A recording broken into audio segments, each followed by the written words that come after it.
back in my day, when I was just a young little whippersnapper with a snotty runny nose, learning music, listening to music, almost all the Gen Xer crowd was the same.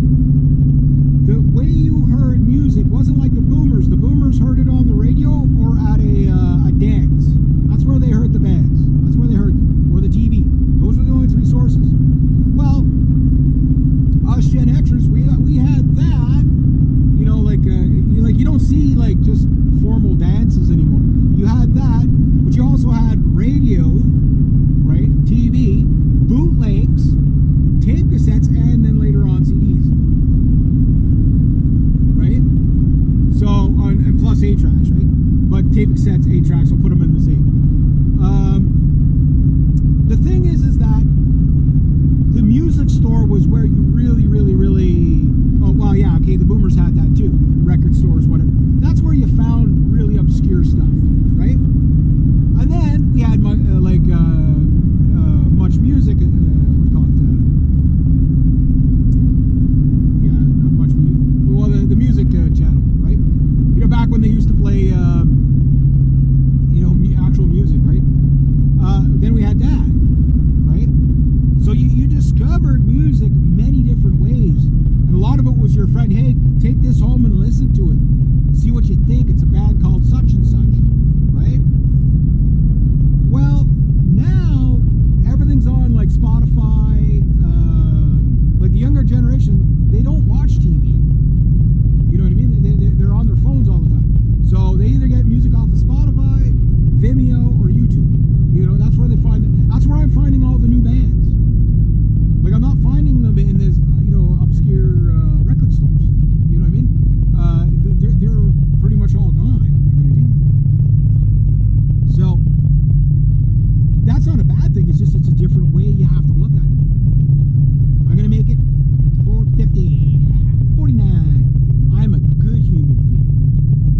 I'm a good human being. I obey the limit. But anyway, wow. Went okay. Plus my car can't really go much faster. I just do the best I can. Anyway, bottom line is,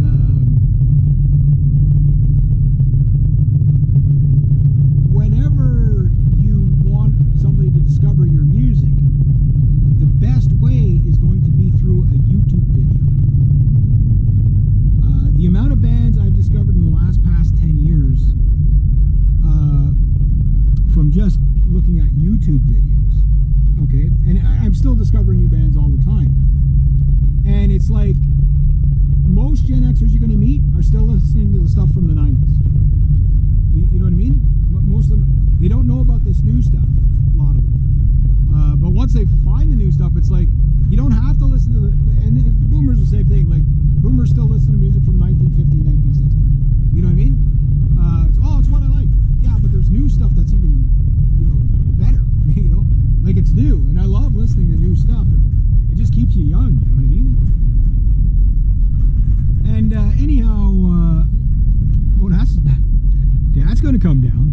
Is that going to come down? It's almost touching the ground. That's funny. It hasn't broke yet. It's a big sheet of ice, that's basically what it is. I'm going to do a blog here. As it's a nice day. That snow pile is getting quite large. We're going to have a carnival next month. Going to be a band here and everything. Probably the same band they always get there, but still. But anyway, yeah, so you make yourself a video, a really good quality one. Then you go and you hire somebody. Same thing with the videography. I'd rather pay a guy $100 for the day. That's kind of getting started out, but has good enough equipment, kind of knows what he's done. Look at some of his work. You go on that, right?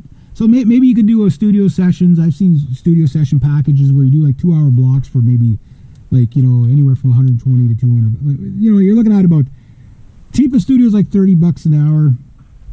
Most expensive one I've seen was like $400 an hour or something like that. But the $400 an hour studio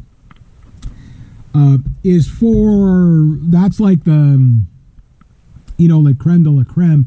But that's the ones that are in the industry that are, you know, doing government contracts for commercials, stuff like that. You don't need them. You don't need them. That's even if you can afford them, you can get. You don't need that.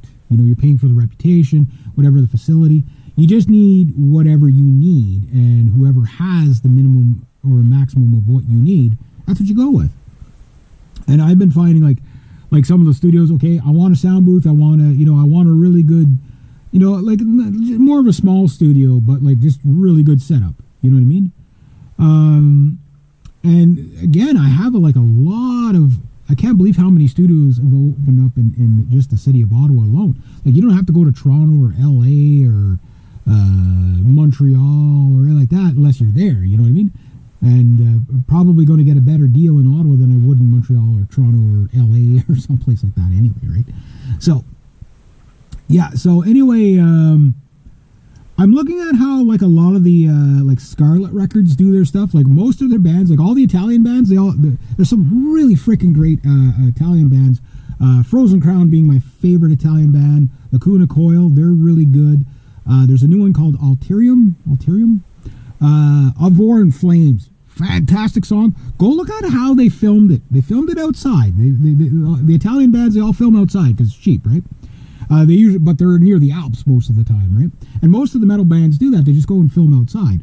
Now here you could do it, but you got to do it between fly season and winter, which is a very, maybe 4 days to film a video and then you get eaten alive or you freeze to death, right?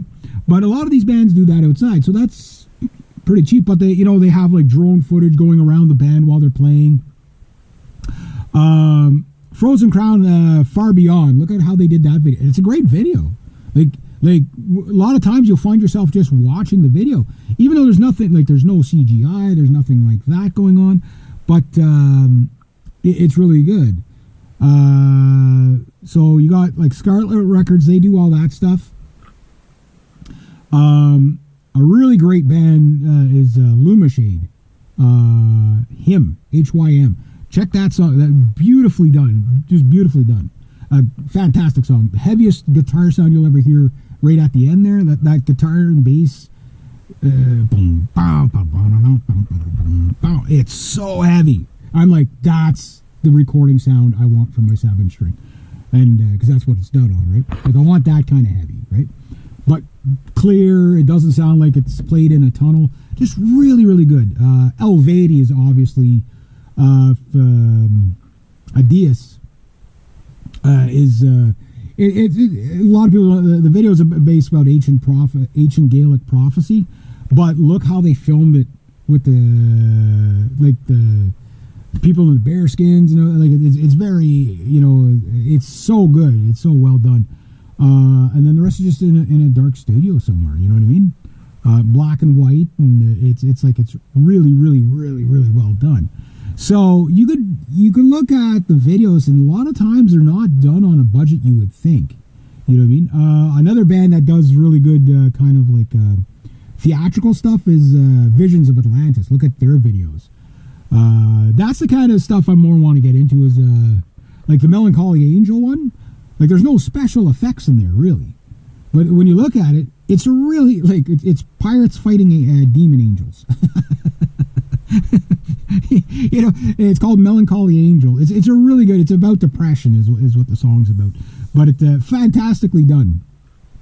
Then there's if you want to go like really costumes and stuff, I'm probably gonna butcher their name, but Fürschwanz. It's a German band. It's a the Artican is the second spin-off band, and they like the how they film everything, and again all the stuff is outside, like, you know what I mean? So you just got to get the right lighting and stuff like that.